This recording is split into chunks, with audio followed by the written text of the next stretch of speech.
Ce podcast est une présentation de l'Antre du Geek. Venez nous visiter à l'entredugeek.net. Cette émission est une présentation de Pod Québec. Pod Québec, 100% podcast, 100% québécois. Are you not aware that I graduated top of my class? Quite an accomplishment. I don't mean to second-guess the Home Office, but surely I could be of better service to the corporation. Home Office is well aware of your academic achievements and obvious talents. That's why we've decided not to keep you here for another 5 cycles. We've decided to keep you here for another 50 cycles, with endless options for renewal, with endless options for renewal, with endless options for renewal.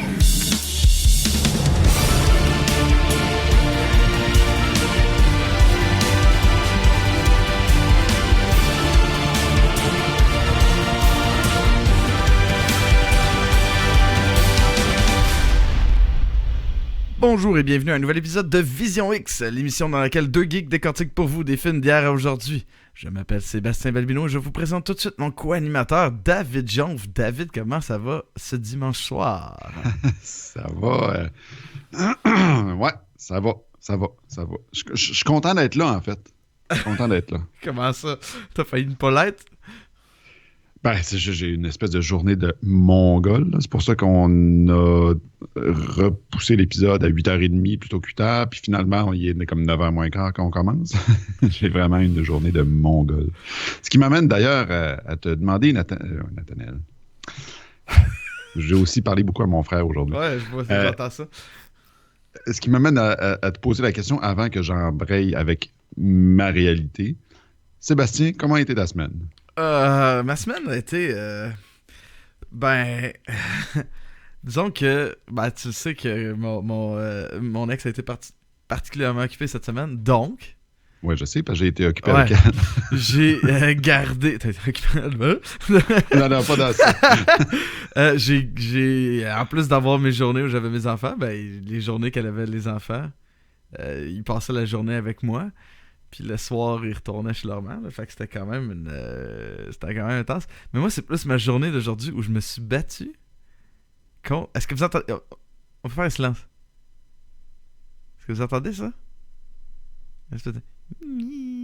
Ben ça, c'est le moins que j'ai pu avoir. Je me suis battu toute la journée contre un fil USB. Écoutez ça. Je peux aussi faire ça. Ah ouais, ça c'est fatigant, ça. Je sais pas pourquoi le câble USB de ma console tout à coup s'est mis à chier, comme on dit en bon français. Fait que si vous avez des recommandations sur pourquoi s'il y a des gens qui savent pourquoi ça fait une espèce de en continu qui faisait pas avant là. Je veux dire, c'est un setup un peu différent de ce qu'on a fait pendant la dernière année, mais c'est le même setup que l'épisode de Superman. Ah, pourtant il n'y avait pas ce problème. Pourtant il n'y avait pas ce problème là. Fait que s'il y a des gens qui s'y connaissent, parce que moi, à part enregistrer un podcast, j'ai aucune idée de ce que je fais. En fait, j'enregistre un podcast, mais j'ai aucune idée de ce que je fais. Dites-moi là. Aidez-moi. Mais toi, ta semaine? Ben, c'est ça. Écoute, j'ai eu une semaine de mongol. Écoute, cette semaine, j'ai eu 2 très grandes expériences. Deux événements. Comment je pourrais dire ça? Deux happenings dans ma vie.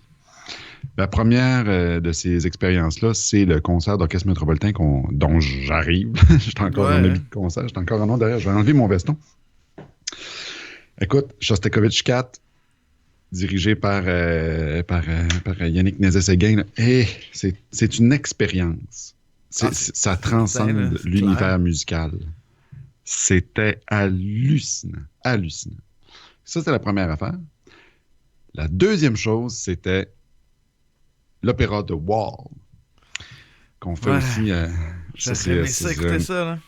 Ah, c'est vraiment bon. La mise en scène est vraiment cool, là. J'aurais vraiment hot. Tu sais comment je suis un grand fan de Pink Floyd, puis ça me fait de la peine de pas écouter ça, mais les billets, c'était comme... Mais ça n'a comme rien à voir avec... Moi, je sais.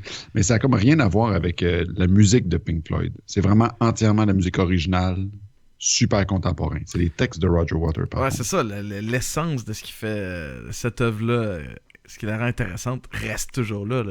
Mais j'aimerais bien ça. Le fond est là, mais tout le contenant a changé. Et tu remarqueras, donc, dans les 2 événements qu'il y a eu dans ma semaine, je ne compte pas la vision de Battlefield Earth. Ah, tu l'as écouté la semaine dernière, toi. Ouais, en plus. Là. Ouais, c'est pas un événement, disons-le comme ça. Non. C'est plus une tâche qu'un événement. David, présente-nous le dompe de la semaine.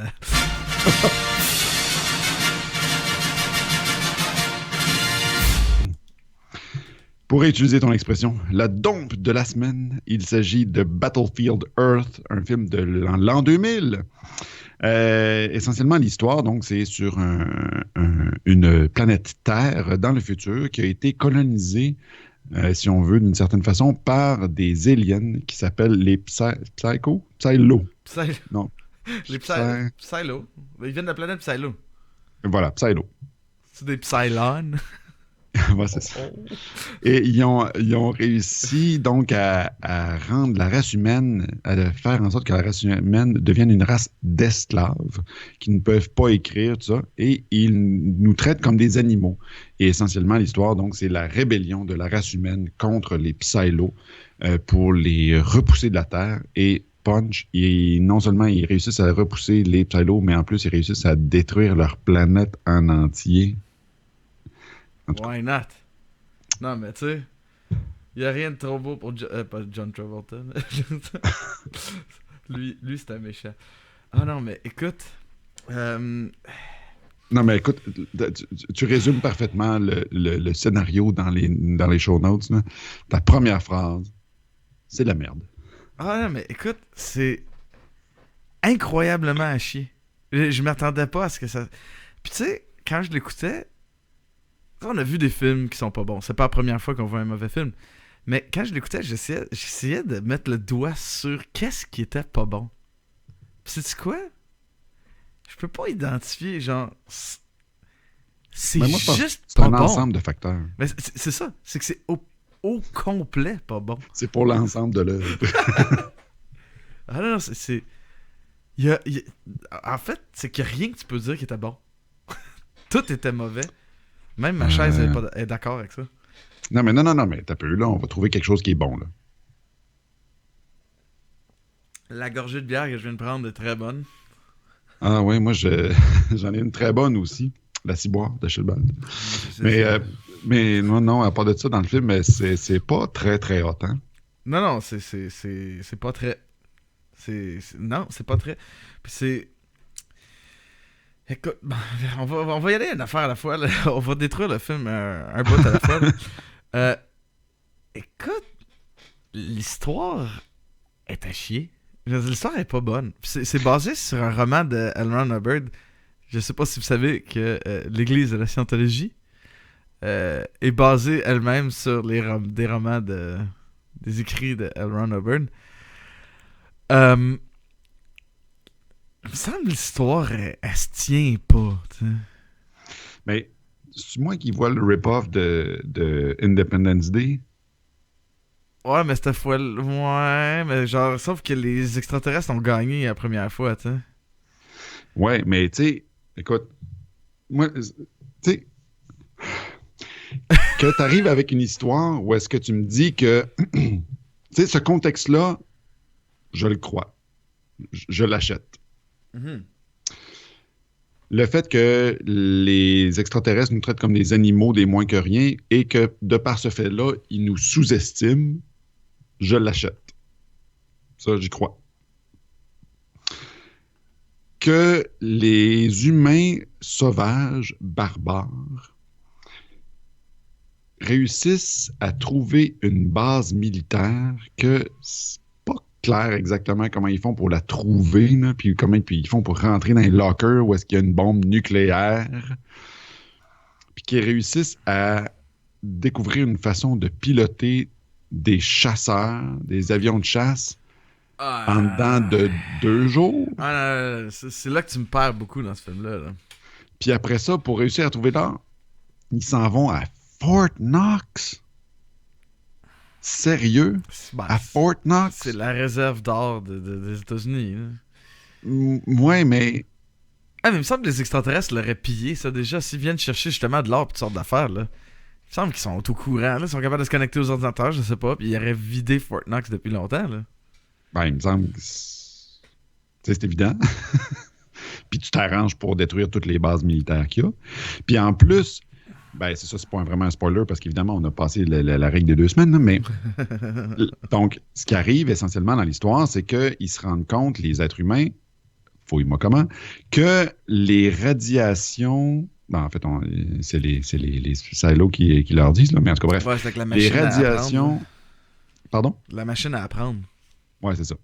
Les radiations entrent en conflit avec leur atmosphère et ça fait exploser leur atmosphère quand il y a des radiations. Puis bref, ils envoient à la fin une bombe nucléaire sur leur planète, ce qui détruit leur planète en entier avec une bombe nucléaire. Ma question pour toi, Sébastien, parce qu'on est déjà sauté à la question du geek, tu t'en es pas rendu compte.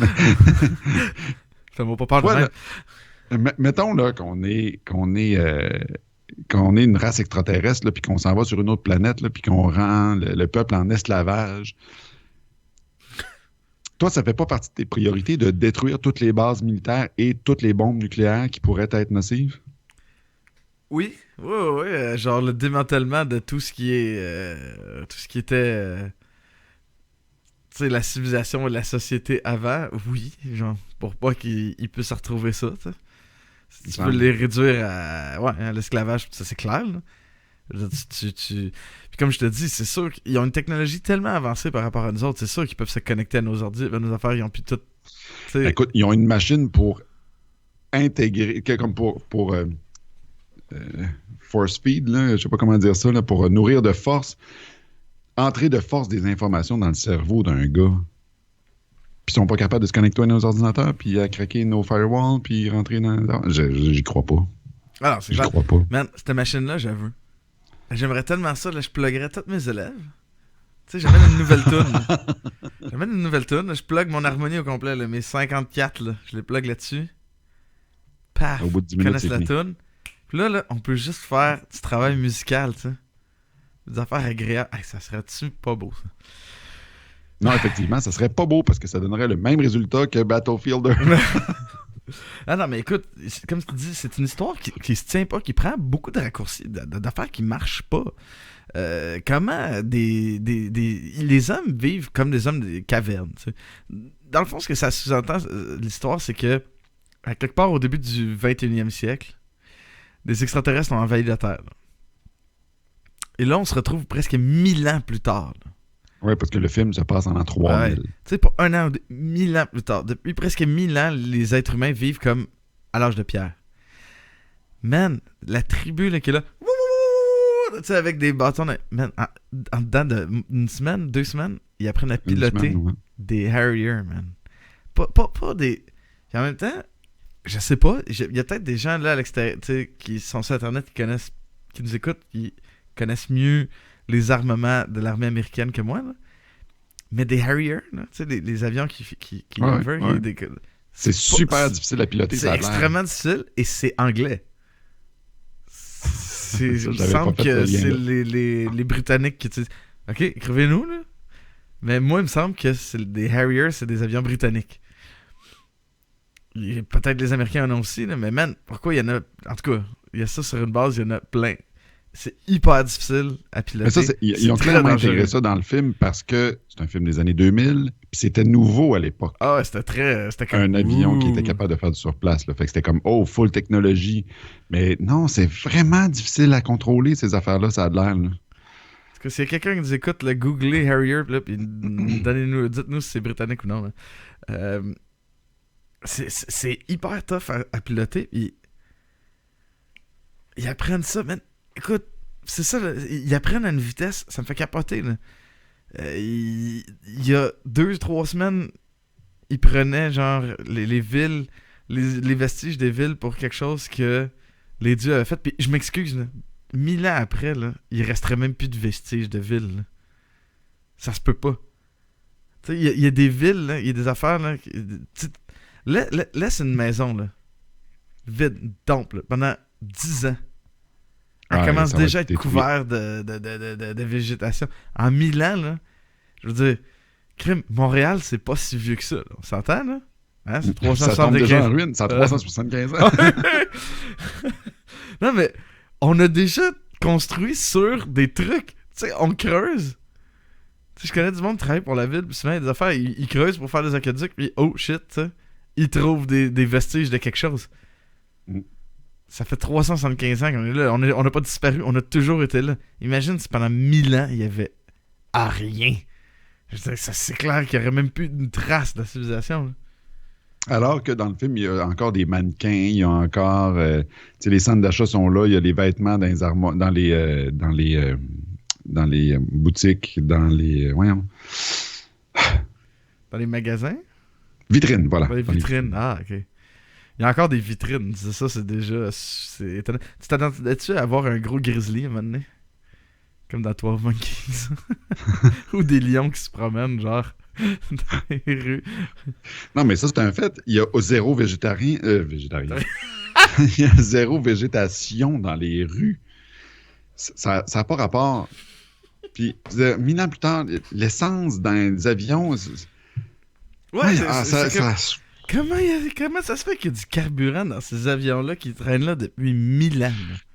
Moi, j'aimerais par contre... OK, parce que là, on a fait le tour de cette question-là, je pense. Mais j'aimerais attirer ton attention sur un truc. Parce que tantôt, tu parlais que ce scénario-là est tiré d'un roman dont l'auteur est qui déjà? Tu m'as dit le nom tantôt. L. Ron Hubbard. Et voilà. L'histoire, en fait, le film, selon ce que j'ai lu, c'est en fait la moitié du roman.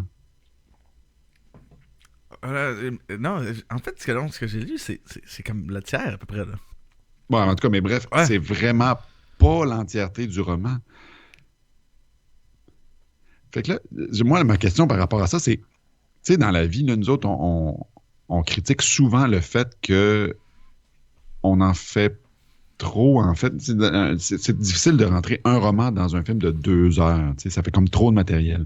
Eux autres, ils se disent, on fera pas ça, on va faire une trilogie avec Battlefield Earth. Fait qu'on va prendre un tiers ou un bout du roman, puis on va en faire un film. Puis il arrive avec une merde comme ça. Hey, on a des nouvelles sur les Harrier, là. Ouais, c'est UK, hein? Ouais, ben Yves, il dit que c'est UK, US ensemble. Mais il me semble aussi, fait que je me trompe encore, que c'est des avions de la marine et non des avions... Parce que là, c'est une base... En tout cas, ça doit être une base du Air Force et non une base militaire, là. Ça serait étonnant parce qu'il n'y aurait pas d'avion. Puis il me semble que les Harrier sont surtout utilisés parce qu'ils sont pas très compliqués à transporter, à traîner. Mais c'est comme je disais, c'est vraiment compliqué à piloter. Fait que c'était le chapitre Harrier qui se termine. Ouais, c'est... Non, mais imagine-toi, là, si on avait eu 2 autres films de ça. Ah non, mais ça aurait été pense horrible. À ça, là.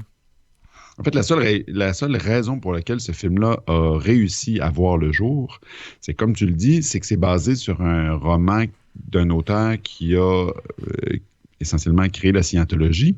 On se rappelle que John Travolta fait partie de l'église de la scientologie et c'est lui qui a porté le film au bout de ses bras pour que finalement ce film-là voit le jour. Ouais, ça a été c'est financé, la seule raison pourquoi ça existe. Ça a été financé par un bras de l'église de la scientologie aussi, là.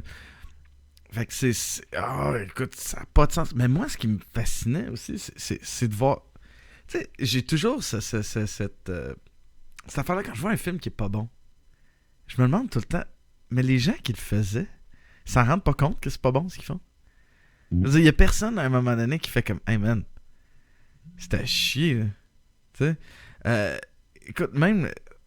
Je pense que le gars qui fait l'espèce de je vais dire indigène principal, là, Johnny, parce qu'il a gagné le Razzie Award là, pour le meilleur pire acteur. Là, ouais. En fait, ça en a gagné 7. C'était officiellement le pire film. Tu sais, c'est qui est juste en dessous? C'est qui? C'est quoi? Batman vs Superman. Oh! Mais ça a été détrôné, par contre, maintenant, c'est rendu le 2e pire film. Ça a été détrôné par quelqu'un d'autre. Je me rappelle juste peu qui, parce que j'en ai trop lu. Là. J'ai comme cherché un peu pour ma question du geek cette semaine. Là, finalement, je me suis dit d'y aller pour la facilité. Mais en tout cas, bref. Mais tu sais, ça, quand tu regardes l'histoire en tant que telle, c'est pourri. Le film est incroyablement mal tourné. Je sais pas si... C'est qui le réalisateur de marde, là. Il s'appelle Roger Christian. Non, mais pourquoi... Peux-tu m'expliquer quelque chose? Pourquoi la caméra est tout en croche? Ben, ça, c'est une très bonne question. Puis, en fait... Dis-moi pas qu'il y a une raison, là. Oui et non, c'est-à-dire que... Tu sais, quand le navire écoule, tous les rats s'en vont. Le caméraman est parti. Non, c'est ça, mais la caméra est accroche. Non. Ce que je dis, c'est que comme le film est vraiment poche, tout le monde dit « Ouais, mais telle affaire, c'est pas de ma faute. Ouais, mais telle affaire, c'est pas de ma faute. Ouais, mais telle affaire, c'est pas de ma faute. » Donc, entre autres, il y a Forrest Whitaker, le gars qui fait Cœur, qui dit « Je te regrette tellement d'avoir fait ce film-là. C'était vraiment une gig alimentaire. » Puis, il y a Roger Christian qui dit « C'est pas moi qui aurais décidé ça.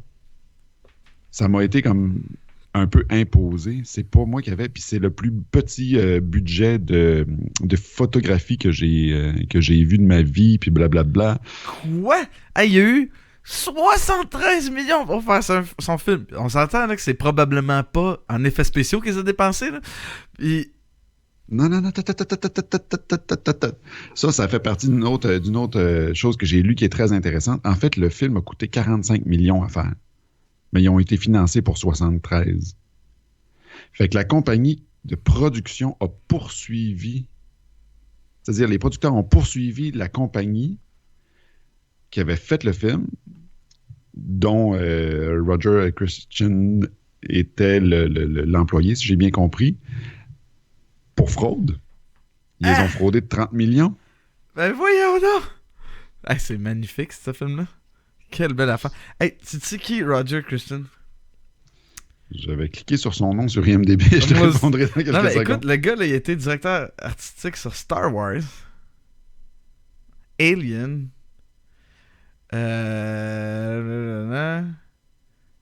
man. OK, les anciens Star Wars en plus. Il a été quelque chose aussi sur Star Wars. Ah, il était le Second Unit Director sur l'épisode 1. Ah, man. The Life of Brian, directeur artistique. Ah non, écoute. C'est pas un 2 de pique, là. Moi, ça me fait de la peine quand des gens qui sont supposés être bons pour des affaires de même. Mais c'est comme je te dis, le navire coule, les rats quittent le navire. Là, ah ouais, mais tu sais, tu dis que le gars était directeur artistique dans Alien et Star Wars. Tu sais, Alien, on l'a vu, puis c'est malade. Visuellement, artistiquement, de la manière que c'est tourné, cinématographiquement, Battlefield Earth, c'est de la merde. C'est extrêmement mal tourné. Écoute, tu sais qu'on a vu Birdemic, là? Mm-hmm. C'est le même genre de plan de caméra. Ouais. À chier. C'est comme ça. Quand ils mettent la caméra de côté, c'est comme pour faire un effet comme ouh, la caméra de côté. Puis en même temps, son père qui était directeur artistique dans Star Wars, t'as-tu vu, c'était le festival du, tu sais, on coupe puis on s'en va à une autre affaire. Là, ouais. Sauf que dans Star Wars, c'est toujours différent, tu sais. C'est pas tout le temps le même. Là. Dans celui-là, c'était tout le temps celui comme Schluck, comme ça. Schluck, qui venait de gauche à droite, tu sais, vers le milieu, là. Tout le temps. Écoute, je pense qu'on a assez bâché sur le scénario. Là. C'était pas. C'est temps de bâcher ses acteurs, c'est ça? Ben, en fait, ça te dérange-tu si on change un peu? Parce qu'avant de parler des acteurs, parce que c'est sûr que si je commence à parler des acteurs... Non, mais on peut parler... Je veux parler des costumes. Je veux parler des costumes tout de suite. Ah, je sais, ça fait comme 2 semaines t'as hâte d'en parler des costumes. Vas-y, parle des costumes. C'est quoi cette merde? Excusez? C'est quoi cette merde? Les aliens sont supposés d'être vraiment plus grands que les humains. Fait qu'ils font marcher les acteurs sur des grosses bottes, sur des fuck me boots. Non, mais c'est des espèces, tu sais, des chasses en bois, là. Oui, c'est ça. C'est des plateformes. Mais ça fait en sorte qu'ils ont une démarche pas hot. Ah non, ils sont vraiment pas à l'aise, là. puis ils ont 6 doigts, mais leurs mains sont tellement grosses qu'ils essayent de gérer des super gros objets. Hey, tu sais que j'ai jamais remarqué qu'il y avait 6 doigts. Ouais, il y avait 6 doigts. Hey man, pourquoi tu veux 6 doigts? Qu'est-ce que tu fais avec le 6e? Non, mais... Le shocker. Ah, ça, c'est des affaires que vous avez pas quand vous écoutez le podcast. Mais... non, mais en tout cas, j'avais jamais remarqué. Tabarouette. Non, mais puis les dreads, puis le pinch, puis les contact les lentilles de John Travolta. Le personnage principal, si on veut, c'est-à-dire le héros, là, c'est quoi son nom? Johnny Good Boy Tyler, qu'on apprend son nom d'ailleurs aux 3/4 du film.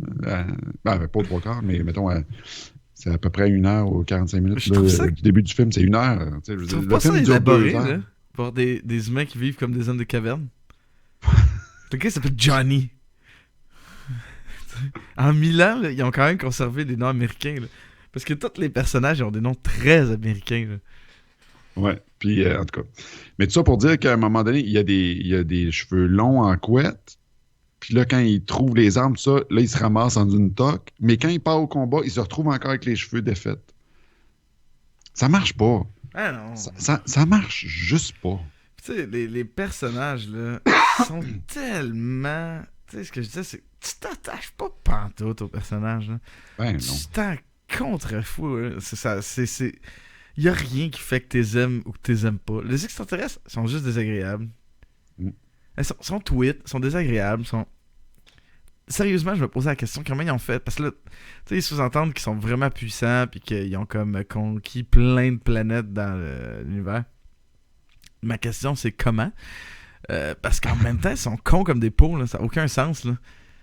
Tu sais, c'est vraiment... Ils me font penser un peu à certains personnages de Kaamelott. Mais... c'est de la merde. C'est de la merde. Mais... fait que, tu sais, il n'y a jamais rien qui te fait... avoir peur de ces extraterrestres-là. Il n'y a rien qui... Oui, ils sont désagréables avec les humains, mais les humains sont comme vraiment rendus des hommes de caverne. Fait que, tu sais, c'est vrai, ils sont semi-animaux. Fait qu'il n'y a rien qui t'attache aux humains aussi. Fait que tu t'en fous, là. Ça me fait beaucoup penser à un grand roman que j'ai déjà lu qui s'appelle Shogun. Je sais pas si tu as déjà lu ça. Non. De... Peter Clavel, c'est ça? C'est avec ça qu'ils ont fait le film, là? Shogun, Oui, mais moi je parle vraiment du livre là, qui est Ok. un chef-d'œuvre. C'est hallucinant. Là. Puis bref, l'histoire, pour ceux qui ne connaissent pas l'histoire de Shogun, c'est un pilote de vaisseau britannique, mais lui il est hollandais. En tout cas, c'est un peu fucké avec un équipage qui est d'ailleurs, un autre pays. En tout cas, bref, tout ça pour dire, ils font naufrage sur les îles du Japon et sont pognés là. Puis lui, John Blackthorne, je pense son nom, si ma mémoire est bonne, il se retrouve exclu du groupe et il s'en va donc dans la société japonaise. Puis c'est là que je fais le rapport avec Battlefield Earth, c'est qu'il se retrouve dans un milieu où il ne connaît pas les codes sociaux, où il ne parle pas la langue, où est-ce qu'il y a vraiment un décalage immense par rapport à là d'où il vient. Puis ça fait en sorte que les Japonais, on a vraiment peur d'eux. Puis on comprend pas ce qu'ils font. C'est extrêmement bien écrit, le pacing, où est-ce que finalement, il finit par comprendre la langue, comprendre des trucs. Puis là, plus le roman avance, plus tu comprends ce que les Japonais ils font, puis qu'est-ce qu'ils disent. Puis là, finalement, tu t'ouvres à leur philosophie, puis à leur culture. Puis là, tu fais « Ah, OK! » C'est ça qui se passait. Je comprends à ce temps. Puis là, à la fin du roman, il est remis en contact avec ses amis de l'époque. Puis là, il se rend compte que les Européens de l'époque, au Japon médiéval, à l'époque médiévale, en tout cas, bref, je veux dire, les Européens, là, c'était des barbares qui puaient. Là. Les Japonais étaient 100 millions de fois plus évolués à l'époque. C'est clair, hein, oui. Bref, les Japonais, c'était des barbares qui sentaient bon. Voilà. Tout ça pour dire que Battlefield Earth aurait bénéficié, je trouve, d'une approche semblable où est-ce qu'on aurait dû nous confronter à des aliens qui ont des codes sociaux et un langage qu'on ne comprend pas, puis pas nous mettre de sous-titres, pas nous mettre de traduction à rien, puis juste vraiment nous plonger dans un univers qui n'est pas le nôtre puis qu'on comprend pas, tu sais. Ça aurait été vraiment plus intéressant, là. Puis tu sais, les espèces d'angles croches là, de Musique Plus, là, en fait, ça s'appelle des Dutch Angles. Et puis, il aurait dû conserver ça quand on est avec les aliens et seulement les aliens. Pour mettre une espèce de de twists weird quand on est avec eux. Fait que là, ça aurait fait un univers complètement différent quand on est avec les aliens, puis vraiment terre à terre quand on est avec les barbares. Puis là, au fur et à mesure que l'intrigue avance, pas utiliser de machine qui shoot toute l'information dans la tête du gars. Puis, tu sais, nous faire comprendre petit à petit c'est quoi les codes sociaux, pourquoi, quand, comment, où, tu sais. Ça aurait été cool. Oh, écoute, il y a beaucoup de choses qu'il aurait pu faire de différent. Il y a un film sur deux sociétés qui se comprennent pas, là, puis ça aurait été... Oui, ça aurait été plus intéressant. C'est ça. Ouais, en bout de ligne, il y a beaucoup de ça là-dedans, là. Puis... une autre affaire, tu sais, dans toute ton idée de ce que le film aurait pu être, moi, pendant les presque 2 heures que durait le film, j'essayais de comprendre le titre. Le titre... Il n'y a pas rapport. Il n'y a pas rapport. Non. Battlefield Earth, il y a une bataille à la fin entre les deux, où il y a une bataille qui a amené à autour ça. d'une petite ville. Mais le film... En fait, il est sur rien, là. Mais le film, la bataille est tellement peu importante, tu sais, que je comprends pas. En tout cas, ça revient à ce qu'on disait au début. Il n'y a rien qui fonctionne. T'sais. Puis, comme tu disais, les costumes, c'est horrible. Il n'y a rien. Tu sais, les extraterrestres, il n'y a rien qui. C'est pas beau, c'est cheap. Ça a l'air d'une série télé. Genre. Une série télé cheap. J'ai bien aimé écouter. J'ai pas écouté la série Stargate SG-1, mais souvent tu vois que c'est une série télé un peu plus cheap, t'sais. Mais ça reste bon.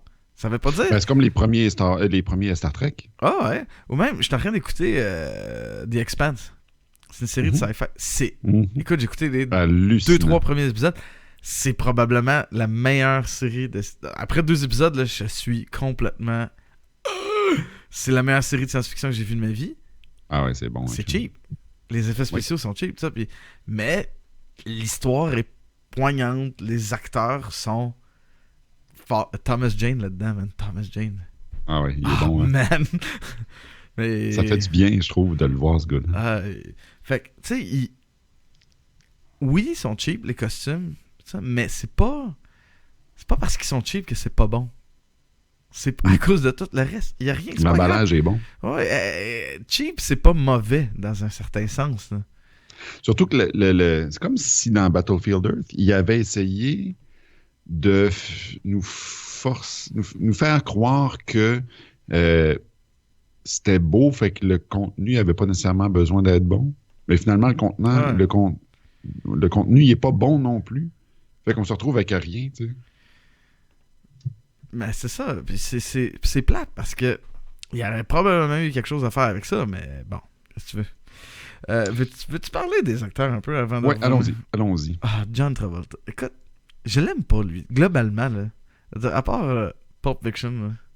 C'est très rare que je suis capable d'apprécier John Travolta parce que John Travolta, il est toujours pareil, t'sais. Mais moi, il y a beaucoup de choses que j'aime bien de John Travolta.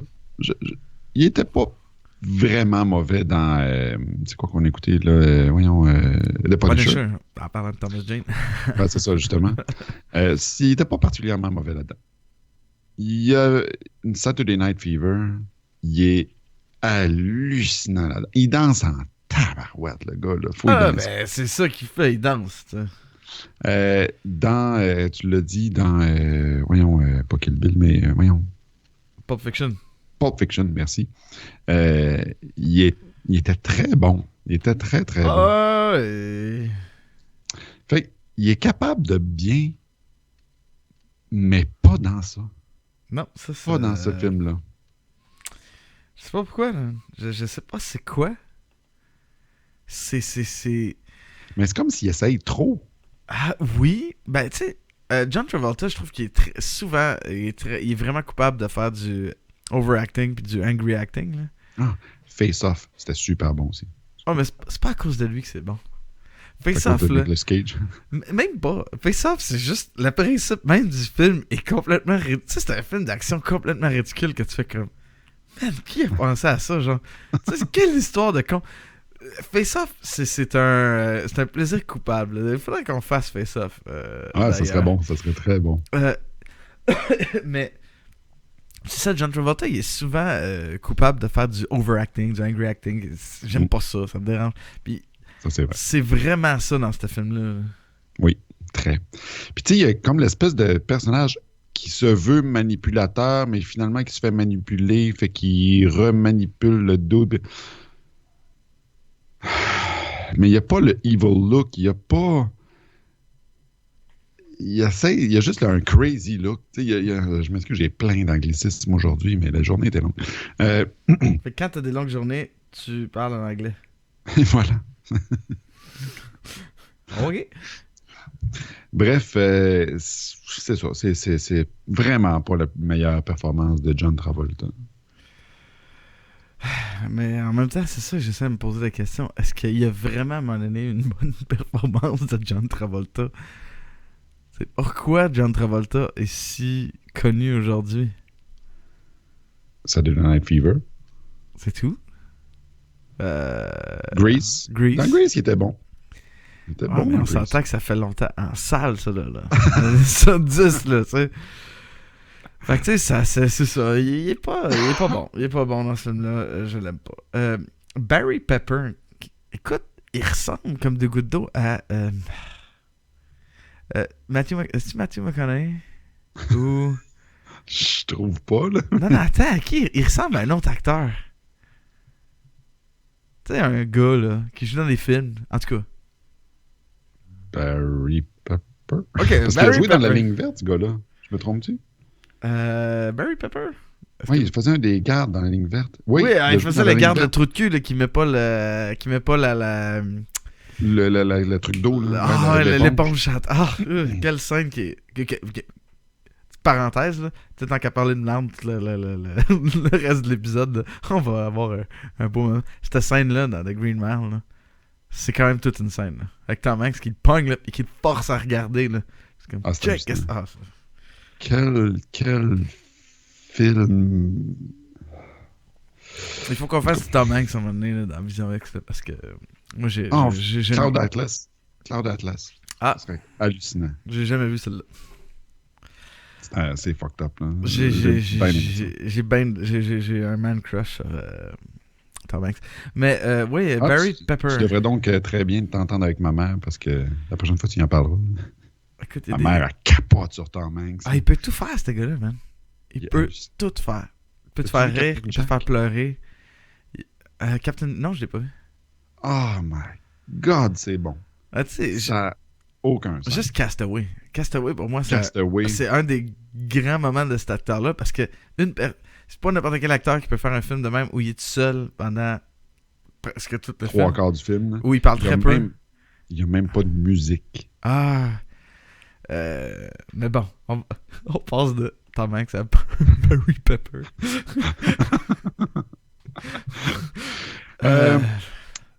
Forest Whitaker. Barry Pepper, tu sautes. Tu dis rien sur Barry Pepper. Qu'est-ce que tu veux dire? C'est de la merde. C'est de la merde. Forest Whitaker. Écoute, mon cœur saignait pendant que j'écoutais ce film-là. Ouais, hein? Ça fait de la peine de voir Forest Whitaker jouer dans un tas de merde fumant comme Battlefield Earth. Là. Ça me fait vraiment quelque chose. Là. C'est drôle, hein? Quand je l'ai vu dans les previews de Rogue One, je me suis dit, non, ça ne fit pas. On a écouté le film, on était ensemble avec Philippe. C'est un des personnages que j'ai le plus aimé. Écoute, ça fonctionne. C'est vraiment bon. J'aime ça. Je l'aime, ce personnage-là. Puis il meurt. Colin. Ben, évidemment, tout le monde. Hein. Mais. Spoilers. Tu sais qu'est-ce que j'aime de mon nouveau setup? Je peux juste peser sur des pitons puis je les entends. J'ai pas besoin de cliquer sur une autre affaire. Ça. Fait que là, je vais m'amuser avec les pitons un peu plus. Puis là, tu sais, c'est ça, dans ce film-là, c'est clairement le moins bon, le moins pire de la gang. Je trouve. Je sais pas qu'est-ce que t'en penses. Mais ça veut pas dire que c'est bon. Ouais, mais son personnage est... Il est vraiment con. Hein? Il joue le connard de service. Ouais.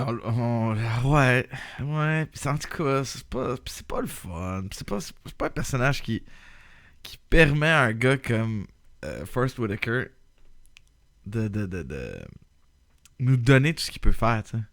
Mais c'est le seul personnage du film qui a plusieurs couches. C'est le plus con, ok? C'est vrai, c'est très vrai ce que tu dis. Mais il y a plusieurs couches. Pourquoi?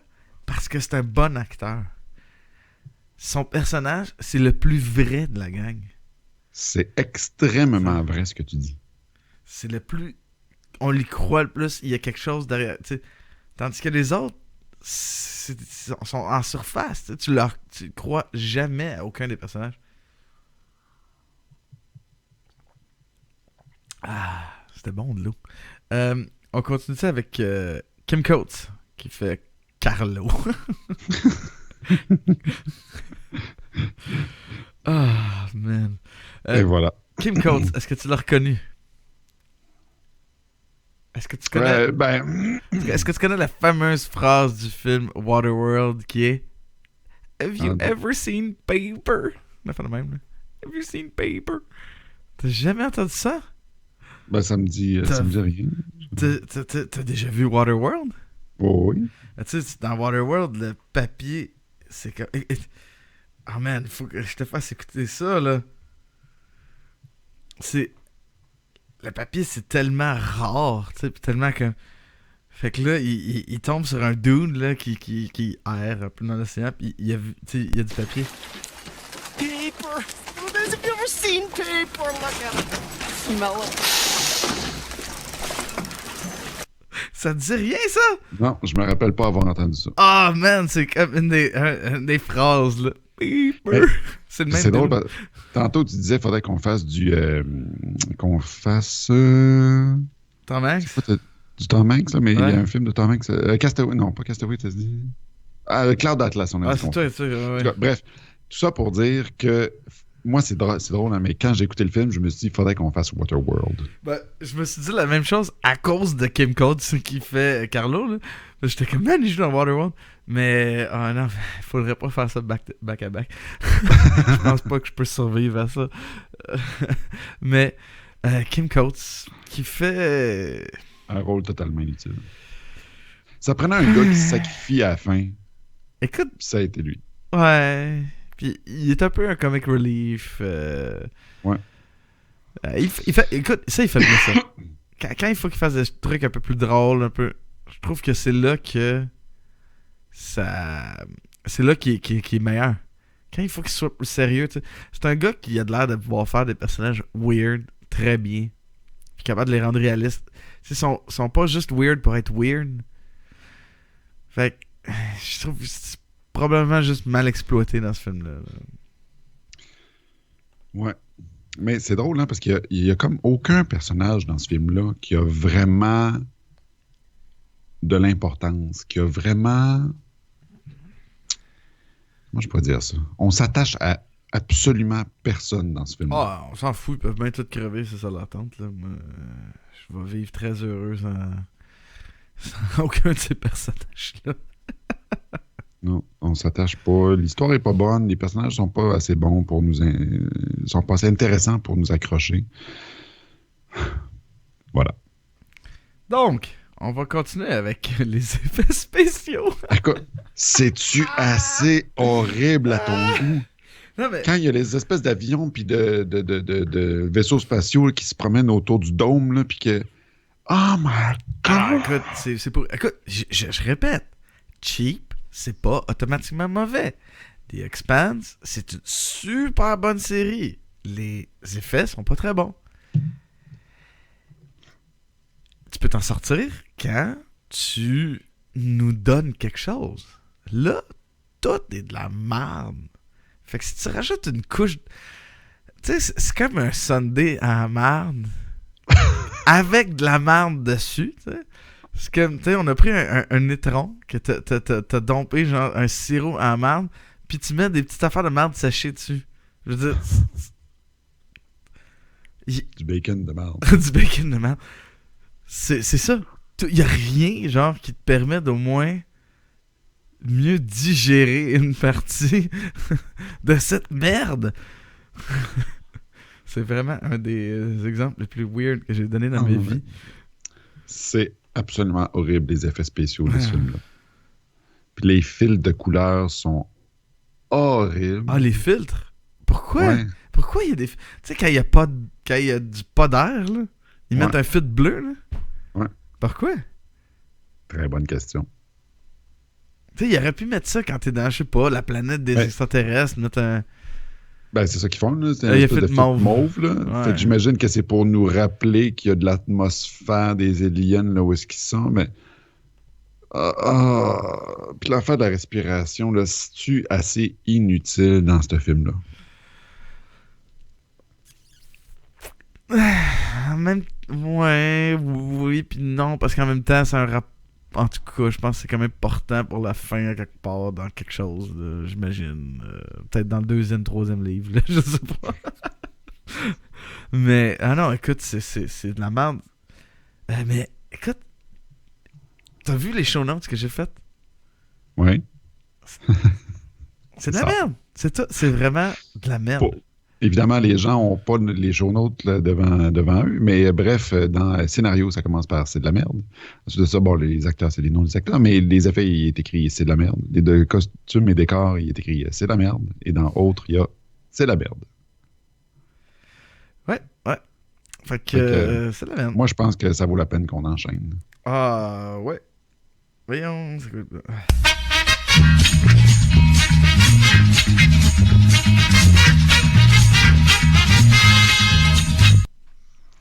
Sébastien.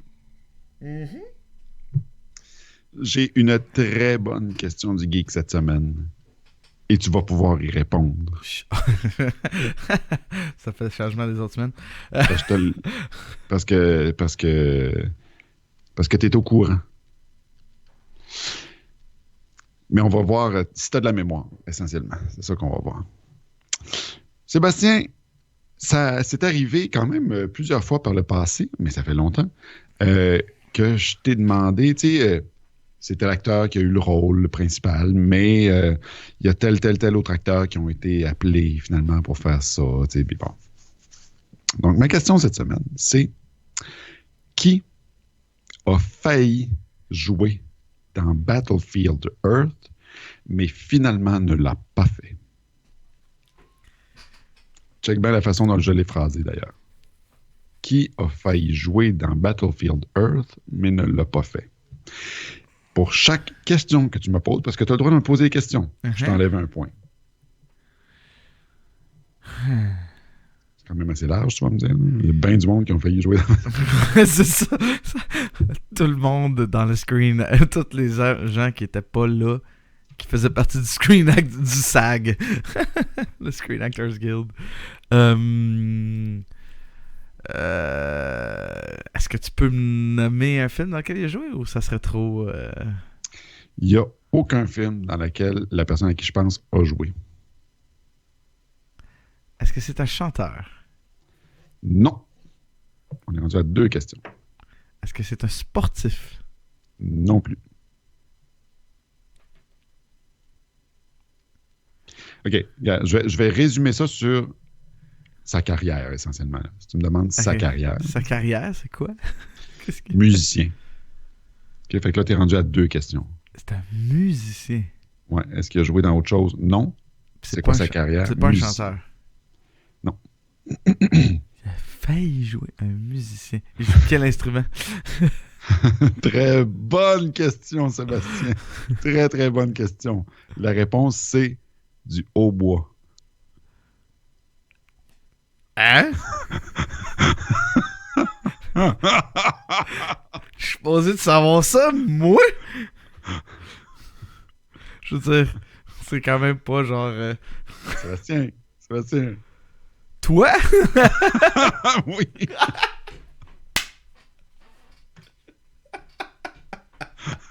J'ai failli faire ça. T'as failli faire quoi? Jouer dans Battlefield Earth. Comment ça?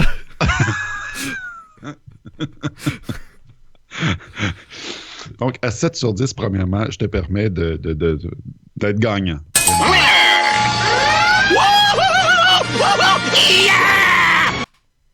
Maintenant, ma question mérite une explication. Oui. S'il vous plaît. Le film a été tourné à Montréal. Ok. Ouais, ça je le savais. Elle est Psycho. Psylo, ouais. Psycho. C'est des Psycho, voilà. C'est des extraterrestres beaucoup, beaucoup plus grands que les humains. Donc, il y a une compagnie de casting qui a été mandatée de trouver des figurants de 6 pieds 3 et plus pour faire de la figuration de Psycho dans le film.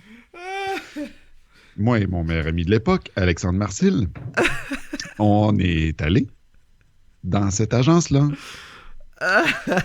Avec nos CV, puis notre taille, quelle grandeur de chemise, puis de pantalon on portait, puis toutes ces affaires-là. Finalement, on n'a jamais réussi à se rendre au bureau. On connaissait plus ou moins les adresses à Montréal à l'époque. On savait que c'était sur Saint-Denis, mais c'était genre au coin de Jarry, puis nous autres, on pensait que ça allait être dans le coin du quartier latin. Là, fait qu'on a marché sur Saint-Denis, on a monté Saint-Denis, on a monté Saint-Denis, on a monté Saint-Denis à pied. T'sais. Puis à un moment donné, on s'est écœuré, on était de la merde. Puis on est retourné à la maison. Fait que finalement, j'ai pas joué dans Battlefield 2. Je pense que c'est la meilleure question du geek ever, man. Oh, yeah. Mais ça, je te l'avais déjà dit. Non, man, tu m'as jamais parlé de ça. Ça fait 16 ans qu'on se connaît. Aïe, aïe. Eh ben, j'en apprends à sortir aujourd'hui en plus. Ouais, j'ai failli jouer dans Battlefielder. Ça, c'est comme notre ami Antoine Bélanger qui a déjà été figurant dans un film, je pense avec Karine Vanasse, là, où il fallait qu'il passe la journée dans un bar de danseuses. C'est ma fille, mon âge. C'est ça qu'il a fait. Il était payé pour passer une journée aux danseuses. Ok. Ça, tu m'as cassé. Ouais. Tu m'as complètement brisé. Bon, on va passer aux extraits.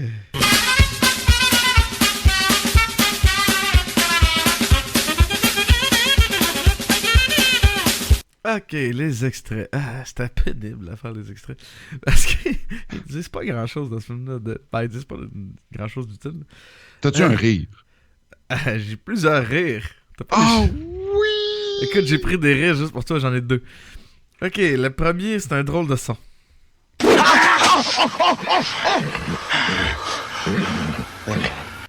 C'est mélangé avec le cheval en arrière. Ça fait quelque chose de weird. D'où c'est que ça vient, ça? Quand il rencontre Carlo. Oui, non, je sais d'où c'est pris dans le film. Ok. Pourquoi? Les humains vivent comme des hommes de caverne. Et évidemment, 3 semaines plus tard, ils pilotent des Harrier. Tout est connecté, man. Tout est connecté. Tout est dans tout. Ouais. Non, j'arrête pas de roter le long de l'épisode. Ça va très bien. C'est difficile. Arrête de boire la bière. Ouais, j'ai arrêté. J'ai fini ma bière. Ça, là. Je t'ai déjà parlé de ces verres-là. Les verres jaunes de Pascal? C'est les verres du magasin 1 pièce d'asbestos. La seule bonne chose qu'il y a là-bas. Maintenant, on va... Un premier rire pour toi, David. Oh, you're too much! Ça détermine. Des rires de Cyclo?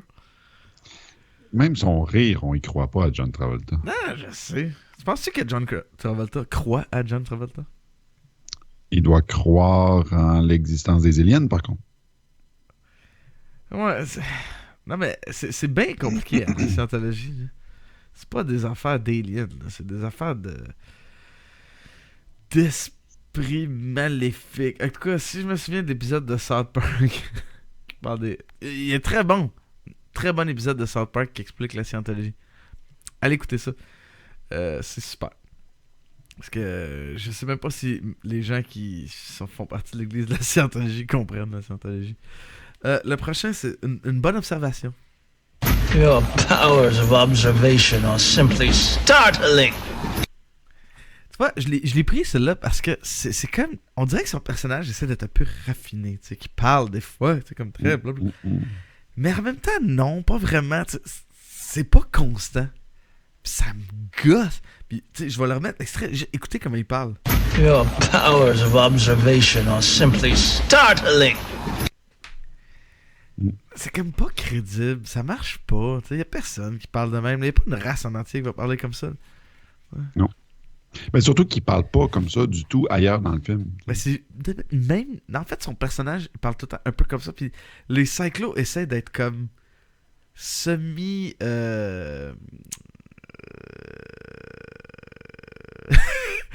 sais mon cerveau vient de faire Brain fart. on va écouter le bruit de mon cerveau. Donc voyons raffiné. Ils essaient d'avoir de l'air raffiné les Cyclos. Hein. Ils me font penser un peu à la race là, dans Star Trek Deep Space Nine, là, les... je suis encore dans la première saison. Là. Ouais, non, mais ceux qui sont full au cash. Là. Ah, ceux qui font le jeu. Dans la première saison, justement, là, le jeu qui est le capitaine, puis ils se ramassent dans leur jeu. Puis ils trippent sur les jeux, là. Non. Ceux qui font du cash, ceux qui ont des grosses oreilles. Là. Ah, les Ferengi. Ferengi, voilà. Ok, moi, je trouve qu'ils me font penser à des barbares civilisés. En fait, c'est que moi, j'ai trouvé que c'était un peu trop évident l'espèce de volonté de nous faire haïr les grosses corporations dans Battlefield Earth. Oui, ben écoute, c'est ça, c'est le truc ambigu entre c'est-tu une planète, c'est-tu une compagnie, c'est quoi? Parce que, en tout cas, ouais, mais je comprends ce que tu dis. On va parler du plafond maintenant. Oh, tabarouette, tu viens de changer de langue. J'étais carré d'être croche. Crap lousy ceiling! Je l'ai aimé, cette bout-là. Crap lousy, c'est tu sais quand ils se pètent la tête. Parce qu'ils ont vraiment des hauts fronts. Puis ils se pètent. Ils sont grands. Encore une fois, je te l'ai dit, j'ai failli jouer dans ce film-là, moi. T'arrêtes ça, mais ça. Hey, t'imagines-tu? C'est l'histoire de ma vie, man. Combien d'heures de pétage de tête, maquillage là, puis de patente pour avoir ce costume là. D'ailleurs j'ai lu quelqu'un là, sur un groupe, je pense que c'est sur Geek Québec là, qui a joué comme figurant ou sur la passion du film sur Facebook il a joué comme figurant dans le dernier X-Men. Okay. Puis c'était une scène, il y avait une espèce de dude genre c'était un punk, puis comme c'était bien compliqué son costume là, puis son affaire, il était maquillé par les mêmes maquilleurs, même gens qui faisaient les stars, tu sais. Okay. Puis il y avait Jennifer, à un moment donné, il a croisé Jennifer Lawrence. Qui l'a vu, qui comme elle allait sa femme, elle l'a vu, puis elle partit à rire, puis il s'en est rendu compte après que c'était elle. Il continuait à marcher, il fait shit, tu sais, genre, je suis tombé face à face avec, elle m'a parlé, tout, puis j'ai rien dit, puis j'ai continué mon chemin. Fait que t'aurais peut-être pu parler à John Travolta, man, si t'avais joué là-dedans. J'aurais pu, mais non. T'aurais pu demander, you know, on les call Royal. Tu sais quoi, un cheese, c'est quoi, un Big Mac en France, là. T'aurais pu demander ça. Maintenant, le dîner. Do you want lunch? C'est ça. Non, mais en plus, avec quelle façon de penser de bouette? Comment ils ont fait pour conquérir autant de planètes? Excellente question, Sébastien. Excellente question. Pour ceux qui ne savent pas de quoi on parle, à un moment donné dans le film, ils cherchent un leverage, ils cherchent une façon de contrôler les humains, puis ils se disent, on va les contrôler par rapport à la bouffe. Fait que là, ils se demandent, mais c'est quoi leur bouffe préférée? Alors, à ce moment-là, ils se disent, on va les libérer. Puis la première affaire qu'ils vont trouver, ça va être leur bouffe préférée. Évidemment. Fait que là, les gars, ils sauvent la ville. Puis là, pendant 3 jours, ils se sauvent puis ils mangent pas rien pantoute. Fait que la première affaire sur laquelle ils tombent, c'est des rats. Fait que les 3, ils sont, c'est dégueulasse. Mais écoute, on a tellement faim, ça fait 3 jours qu'on n'a pas mangé. On va manger des rats. Fait que là, les psychlos qui les espionnent, de se dire, c'est ça leur bouffe préférée. Quelle façon de penser de marde. C'est con.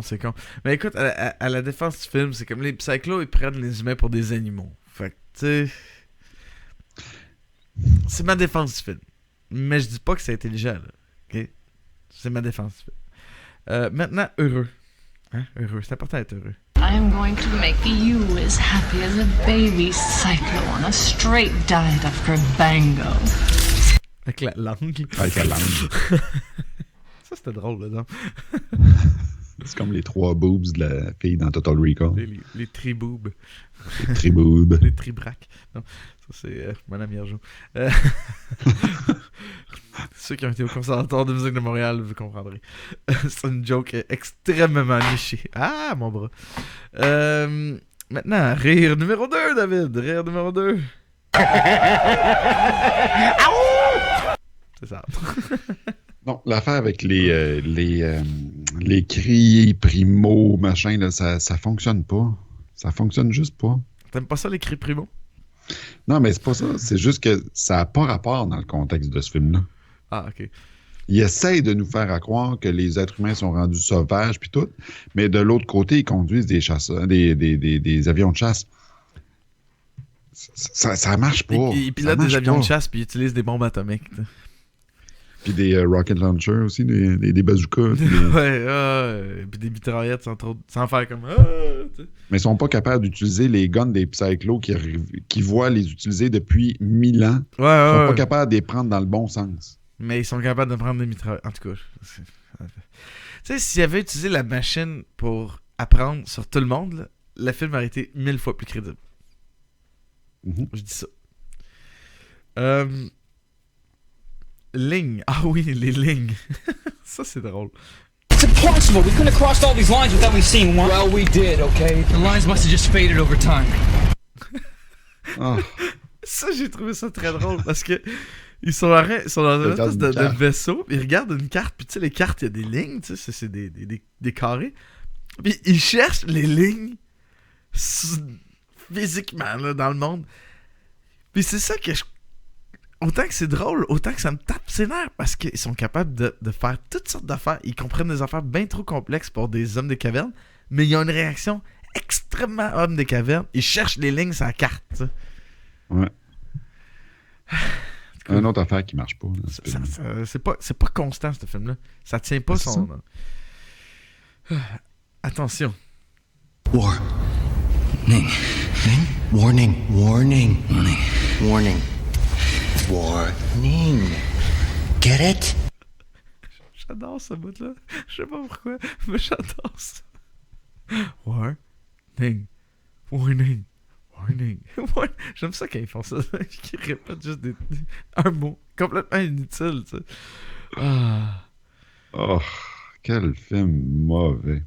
Bon, parlons de musique. Cue the music. J'aime la musique. J'adore ton montage. C'est hallucinant. Écoute, j'ai travaillé très fort. Ça m'a pris quelques heures à faire ça. Trouver des trucs sur Internet qui me donnaient un petit bumper de musique agréable. Elia Kmiral. C'est vraiment la merde. C'est de la merde. Écoute, il n'y a vraiment rien là, dans la musique de ce film-là. En plus, je trouve qu'il manque une voyelle dans son nom. Kmiral. Kmiral. C'est quoi ce nom-là? Il a écrit la musique pour des films vraiment à chier tels que Piranha 3DD. Man, y a-t-il des films qu'on connaît dans ce qu'il a écrit? Battlefield Earth. Ah, il a écrit la musique de Stigmata. Man, non, y a rien, non. Ah, il a écrit la musique pour la télé. Rien de bon non plus. Oh non, il a écrit de la musique. Quoi? Il a écrit la musique? Non, c'est juste que je voulais revenir sur un fait, une affaire que j'avais regardée tantôt et qu'on a oublié d'en parler.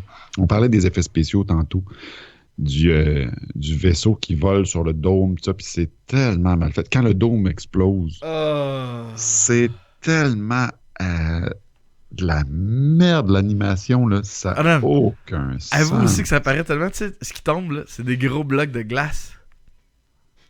Tu le vois très bien là, qu'il laisse tomber des gros blocs de glace pour faire les trucs de vitre qui tombent à terre. Là. Ouais. Parce que c'est pas transparent en plus. Ce qui tombe est opaque.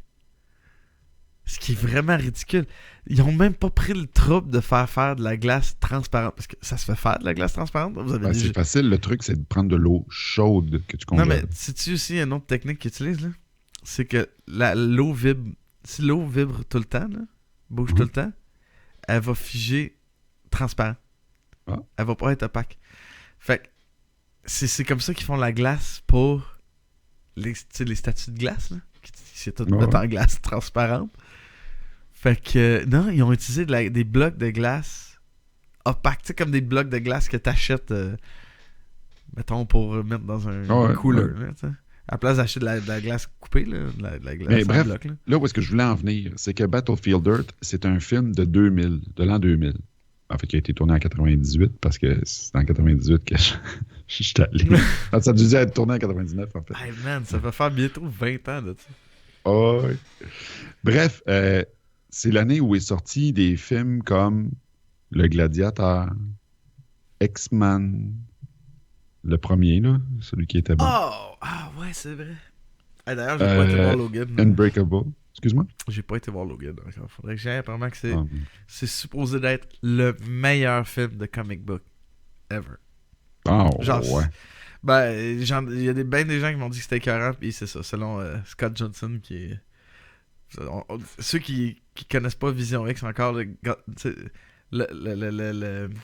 faudrait que j'y écrive d'ailleurs pour dire, mais le père spirituel de Vision X, c'est Scott Johnson. C'est Scott Johnson. Si vous connaissez un peu le monde du podcast américain, vous allez connaître Scott Johnson, c'est notre père. David et moi.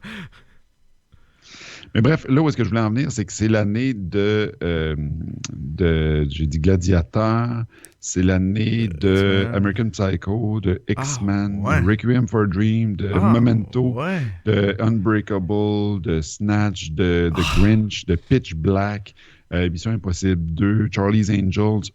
Écoute, il y en a eu des effets spéciaux là, qui ont été faits dans les années 2000. Puis il y en a eu pour des les bons films. films là. Pardon? Puis il y a eu des excellents films cette année-là. Patriot, U-571, Hollow Man. Il y en a eu des films, là, tous avec des effets spéciaux meilleurs que Battlefield Earth. Ah non, on dirait un film des années 80. Là. C'est ridicule. Puis la musique, c'est ça, comme on disait, c'est vraiment de la merde. Là. Maintenant, David. He scores! La note que j'ai décidé de donner à ce film-là cette semaine... Je suis partagé, Sébastien. Ok, vas-y. C'est juste que donner 10 sur 10 à un film, ça se peut pas. Ça peut toujours être mieux. T'sais. Ouais, je suis d'accord avec toi. À l'inverse, 1 sur 10, ça pourrait toujours être pire. T'sais. Fait que je veux pas donner 1 sur 10 par principe. T'sais. Fait que je vais donner 2 sur 10. Juste parce que je veux pas donner 1 sur 10. Juste à cause du principe. Tu veux pas donner 1 sur 10. Tu veux donner 2 juste pour donner 2. Ouais, juste parce que je veux pas donner la note la plus poche parce que ça pourrait toujours être la note la plus poche, c'est 0, là. OK, d'abord, dans ce cas-là, je donne 1 sur 10. Parce que, tu sais, c'est ça. Si on tient pour acquis que 10 sur 10 existe, j'ai donné 10 à Jaws. Donc, il faut prendre pour acquis que 0 existe. Ouais, c'est vrai. Donc, 1 sur 10. 1 c'est sur bon. 10. 1 sur 10. Bon. Moi aussi, je donne 1 sur 10. C'est vraiment le pire film que j'ai vu de ma vie. Moi, ce que je trouve intéressant, c'est que si on additionne nos deux notes, on tombe à peu près au score de IMDb. Qui est de 2.4 sur 10. Pour IMDb, 2.4 sur 10, c'est exécrable. Tu sais, écoutez-le pour voir c'est quoi un vraiment mauvais film. Avant de blaster Batman vs Superman, écoutez Battlefield Earth. Et là, vous allez voir c'est quoi un tough humain. Là, okay? Tu voulais faire une salutation? Une salutation particulière cette semaine à Alexandre Marcil, qui nous regarde probablement pas, qui nous écoute probablement pas. Mais bref, Alexandre, un gros bonjour. Parce que c'est lui qui m'a amené, voulait m'amener. Il a failli être un cyclo lui aussi. Il a failli être un cyclo lui avec. À l'époque, j'étais plus petit. Je faisais pas presque 6 pieds 5. À l'époque, je faisais vraiment 6 pieds 2. Parce que oui, j'ai grandi jusqu'à l'âge de 25 ans. Mais bref, un gros salut à Alexandre Marcil. Merci pour toutes ces belles années. De folie. Là, je vais en profiter pour saluer Yves là, qui nous écoute. Je pense qu'il nous écoute encore en ce moment. Merci beaucoup. On le dit souvent à Vision X, là, mais merci quand même pour. Je veux dire, Pas de Québec, c'est super ce que Yves il fait. Là. Puis il y a la gang de Parlons Balado qu'on a salué la semaine passée aussi, qu'on va saluer encore, qui partage toujours nos lives. Puis n'importe quand que Yves, tu partageras notre ce qu'on va dire là n'importe quand Vision X, on pourrait aller faire un tour à Parlons Balado pour parler de notre podcast de deux Mongols qui parlent de films là. on va être prêt à aller n'importe quand à Parlons Balado. Donc la semaine prochaine on va faire un épisode sur The Crow. Fait qu'on va changer de registre. Ouais, vraiment. Vraiment beaucoup. Comme à chaque semaine, je vais vous rappeler d'aller faire un tour sur notre Patreon pour contribuer à garder Vision X vivant et fonctionnel. Et même, en fait, surtout permettre à Vision X de grandir. Ça va beaucoup nous aider et ça nous fait très chaud au cœur. On a des petites récompenses comme on a déjà eu notre ami François Gagné qui est toujours là avec sa contribution à 10$ par mois qui permet d'être invité à une émission, qui permet de une fois par année dans le fond, tant qu'on vous continuez à contribuer, de faire un show. Fait que cette année en 2017 encore, François doit choisir une des semaines qui va venir, un film qui va venir participer, puis vous pourriez avoir la chance aussi si vous venez. Donc patreon.com/sbalbino. Allez faire un tour là. Si vous allez sur le site moi-geek.com/visionx, vous allez aussi avoir tous ces liens-là. Fait que ça va peut-être être plus simple. Et par Pas de Québec, parce que Yves fait une super bonne job, vous avez accès à notre Patreon puis à tout de Vision X. Notre Facebook, allez nous voir sur Facebook, allez nous liker, comme ça vous allez pouvoir être au courant à chaque fois qu'on enregistre un épisode, pour voir être au courant qu'on est live. Allez sur ma chaîne Twitch qui est twitch.tv/arenwino, qui est la chaîne Twitch aussi où nos épisodes passent en direct. Sur Twitter, @VisionX _ podcast. Encore une fois, comme ça, si vous voulez, ou même engager la conversation, ou juste savoir quand est-ce qu'on enregistre, ou qu'est-ce qu'on va regarder, parce qu'à tous les mois, je mets les films du mois, puis je parle aussi, j'essaie de donner les films de la semaine. Comme ça vous tente d'écouter le film avant d'écouter notre épisode pour savoir de quoi on parle. Vous pouvez le faire aussi.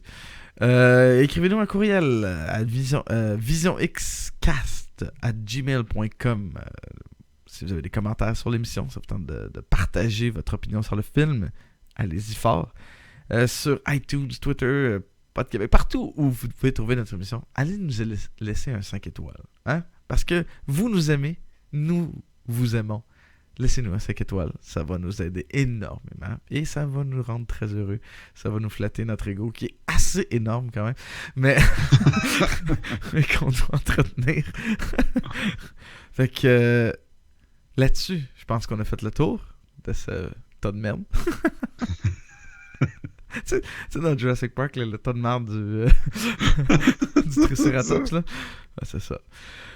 Je vous souhaite à tous une bonne semaine remplie de bonheur et de joie et de température plus chaude que les 2 derniers jours à Montréal et un peu partout au Québec. Bonne semaine à tous. David, merci beaucoup. Merci à toi, Sébastien. Passe une belle semaine et on se reparle la semaine prochaine.